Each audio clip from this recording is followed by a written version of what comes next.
It is time for this to end, here and now.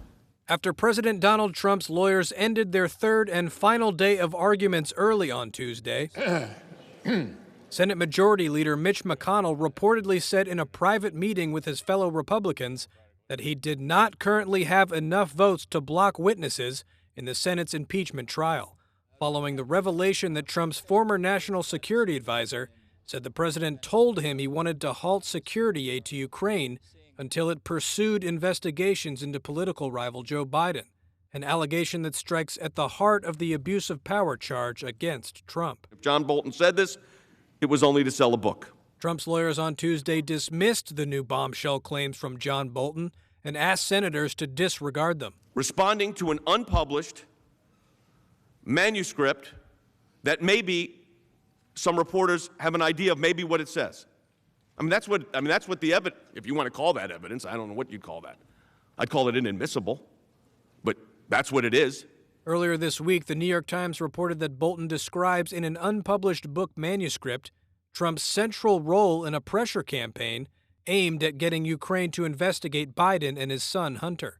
But Trump's lawyer, Jay Sekulow, citing fellow impeachment attorney Alan Dershowitz, argued that even if what Bolton says is true, it would not represent impeachable conduct. Nothing in the Bolton revelations, even if true, would rise to the level of abuse of power or an impeachable offense. That is clear from history.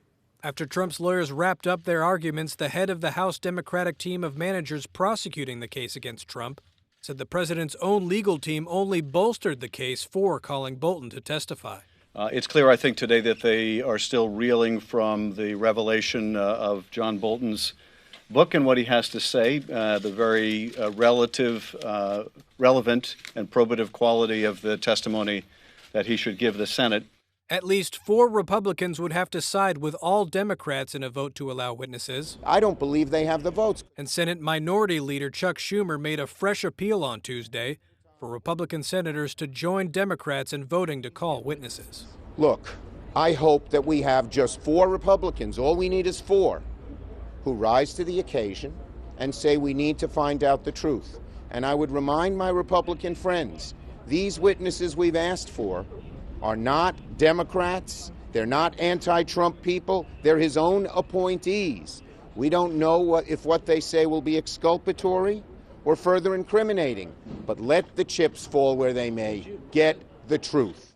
The next phase of the trial involves questions from the 100 senators to the lawyers representing Trump and the 7 Democratic House managers.